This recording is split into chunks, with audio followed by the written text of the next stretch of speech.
Merhaba dostlar, ben Gökhan Gündüzalp. Kanala ve videoya hoş geldiniz. Bir arkadaşımızın güzel bir sorusu vardı.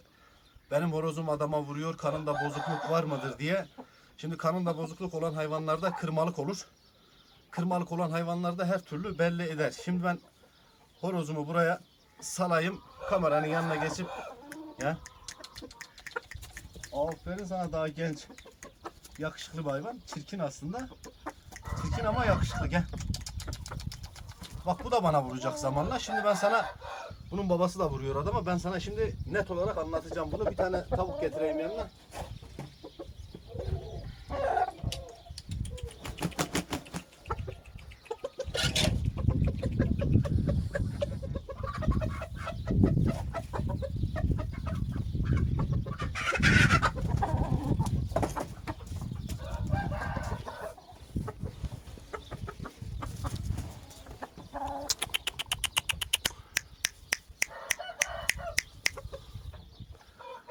Dostlar tekrar merhaba. Yavrum kendime aittir. Piliç yine kendime aittir. Özür dilerim, elim yine tekrar geçti. Bazen elim o tarafa geçiyor. Kusura bakmayın. Hayvanların annesi babası bana ait. Üretimleri bende. Kendi hayvanlarım. Kendi damızlıklarımdan gelen bir soy.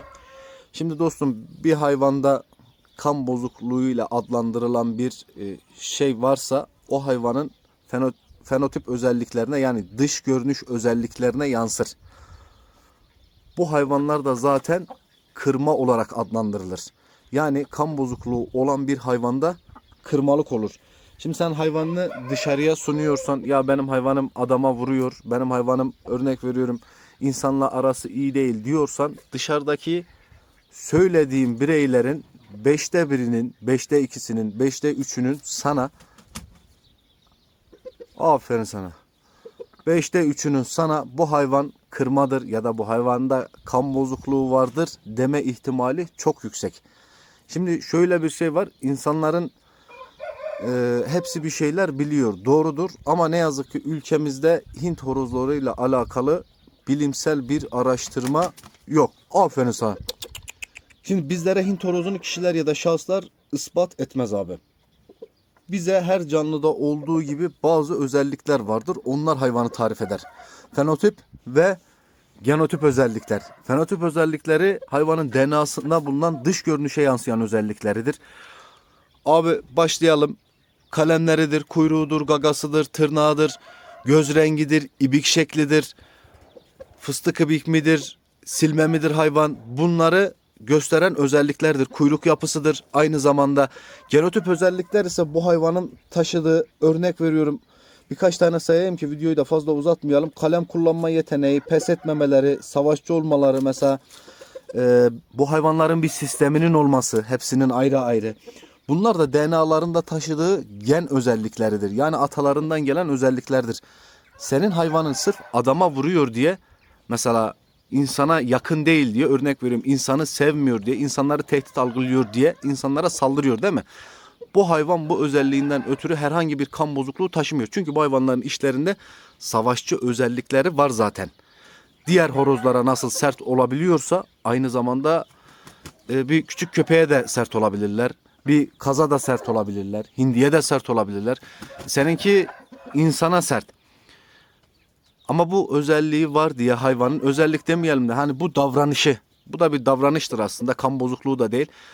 Öyle bir davranışı var diye o hayvanda kan bozukluğu olmaz abi. İnsanlar zaten horoz tarif ederken mesela, aferin, hadi ölüme. Horoz tarif ederken herkes kendi bildiklerini tarif eder.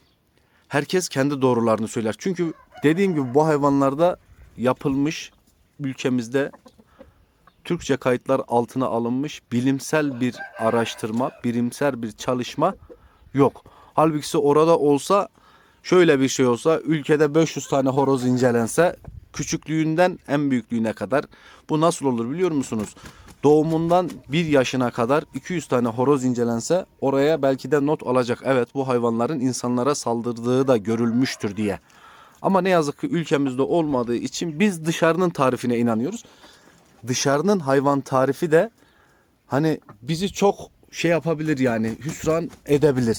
Niye dersen, ben bu hayvana burada desem ki kırık mıdır? Mesela orijinal mıdır? 50 kişi orijinaldir maşallah yazar. 3 kişi kırıktır yazar. O 3 kişinin yazdığı da senin umurunda olmaz yani. Biter gider. Çünkü sen hayvanını biliyorsun.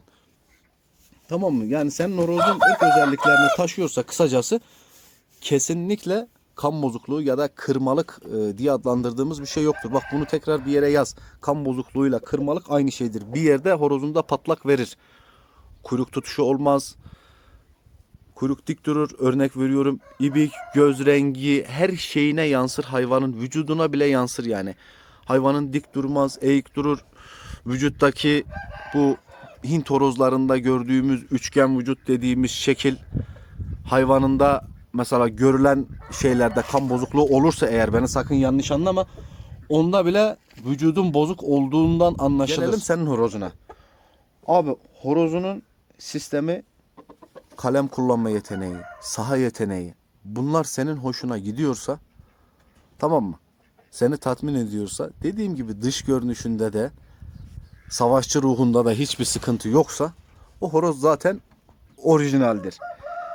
Bunu altına verdiği yavrularda da görüyorsan, sistemidir, çabukluğudur, el çabukluğudur, aldığı darbeye verdiği karşılıktır, duruşudur, güzelliğidir, göz temizliğidir, ibik yapısıdır. Bunlar da orijinal ırk standartlarına uyuyorsa kesinlikle ve kesinlikle hayvanında kan bozukluğu veya kırmalık yoktur. Hayvanın kendini tatmin ediyorsa en güzel yapacağın şey kapılarını dışarıya kapatmak ve hayvanınla geçirdiğin vakitin, güzel günlerin keyfini çıkarmak. Ha, demişsin ki babada var, oğula da geçti. Evet abi, genlerinde zaten, hayvanın genlerinde o var. Genlerinde taşıdığı bir şeyi bir sonraki nesle aktarması çok yüksek abi. Onu da yani bir yere yaz. Ama farklı tavuklarla deneyebilirsin. Atmayan da olur. Bu senin hayvanın hırsından kaynaklı bir şeydir. Hayvanın hırsı da demek ki yüksek hırslı bir hayvan. Bunlar zaten hırslı, kavgacı yapısı olan hayvanlar. Daha doğuştan saha yeteneği olan hayvanlar. Doğuştan savaşçı ruhlu olan hayvanlar. Bunlar da öyle şeylerin olması bence normal. Ya benim Hint ırkı için çok güzel kullandığım bir sözüm var. Bunu her zaman derim. Soyunda var ise bir hayvanda çıkmazsa bir gün mutlaka çıkar diye. Yani senin hayvanın geninde, kanında var. Birinde çıkmazsa emin ol ki yani hangi tavuğu denersen dene bir gün mutlaka o şekilde sert mizaçlı, hırslı yavrular alırsın. Sizlere horozlarımla ilgili başıma gelen küçük bir anımı anlatayım. Bu da burada bir anekdot olarak kalsın isterseniz. Benim buraya misafirim geldi. Bunun babası da o zaman, bu 4 yıl önce, işte 4-5 yıl önce, babası da 1 yaşındaydı. Elimdeydi babası. Horozla oynayıp kendimi alıştırıyordum işte o zamanlar. Misafir gelince horozu yere atmak zorunda kaldım. Adam horozu gördü ama horozcu değil. Yani bunu gören insan horozcu değil. Çok iyi biliyorum. Hayatında belki bu horozlardan 10 tane 15 tane görmüştür. Ve herkesin de söylediği gibi ya benim öyle horozlarım, öyle hayvanlarım vardı ki dünyayı sallıyordu diyenler var. Bu bitmez yani, kendi hayvanını övenler. Ve karşı tarafın hayvanını beğenmeyenler diye düzelteyim. Kendi hayvanını övüp karşı tarafı beğenmeyen insanlar çok çıkar. Adam kendi hayvanını dünyaya sığdıramaz. Senin hayvanını beğenmez yani. Bunlar bitmez. Kesinlikle. Hiçbir zaman da bitmeyecek bunlar. İnsanlar çünkü bu hayvanlardan bir maşallahı, tamam mı, esirgiyorlar. Fazla görüyorlar. Getireyim konuyu sonuna. Videoyu da kapatayım. Fazla da başınızı ağrıtmayayım. Dedi ki bu horoz dedi kırma dedi. Hiç kulak asmadım dedim. Canımız sağ olsun dedim. Yapacak bir şey yok dedim. Bizim elimizde bu var. Bununla ilgileniyoruz. Şimdi ben ona uysaydım ben bildiğim horozdan vaz mı geçecektim? Bak ben dedem horozcudur. Babam horozcudur. Amcam horozcudur. Küçük amcam horozcudur. Onlardan bayrağı ben devraldım. Şimdi sadece büyük amcamla ben bakıyoruz. Büyük amcam Aydın Nazilli'de bakıyor. Ben Kars'ta bakıyorum. Birbirimize de alverimiz var çok şükür. Mesela benim şöyle imkanım var. Ben 90'lar çocuğuyum. Ben istediğim Karslı horozcuyu, büyük horozcuyu, yani küçükleri değil de arayıp sohbetlerimi ediyorum, muhabbetlerimi ediyorum, bir şeyler öğreniyorum. Emin ol ki mesela eskiler şimdiye göre daha iyiydi. eskideki insanlar bir şey görünce mesela hakkını söylüyordu. Sen kimseye sunma hayvanını. Tamam mı? Biri sana senin hayvanın kırık da dese, de ki canın sağ olsun. Bir maşallah deseydin daha iyi olurdu. Ben bunu seviyorum, bunu besliyorum dersen, inan o adamı artık ikincisinde şey oluyor biliyor musun? Utanıyor. Ya kapına gelince diyor bu maşallah bu hangi horozmuş. Horozunu tanısa da aynı şeyi yapıyor. Yani şöyle bir şey söyleyeyim. Bunları benim gözümde kimse değerlendirsin, değerlendirmesin. Benim umurumda değil. Ben bakıyorum zaten. Ben hayvanımı da biliyorum. Sen de hayvanını biliyorsan, görüyorsan kesinlikle yani adama vurmasıyla, sert mizaçlı olmasıyla hiçbir şeyi yargılama. Adama da vurabilir abi. Bunlar savaşçı hayvanlar. Bunlar doğuştan onu içlerinde barındıran hayvanlar. Dostlar bir sonraki videoda görüşmek üzere.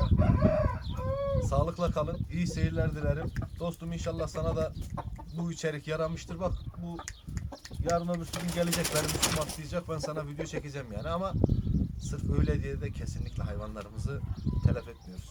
Sağlıkla kalın. Görüşmek üzere bir sonraki videoda.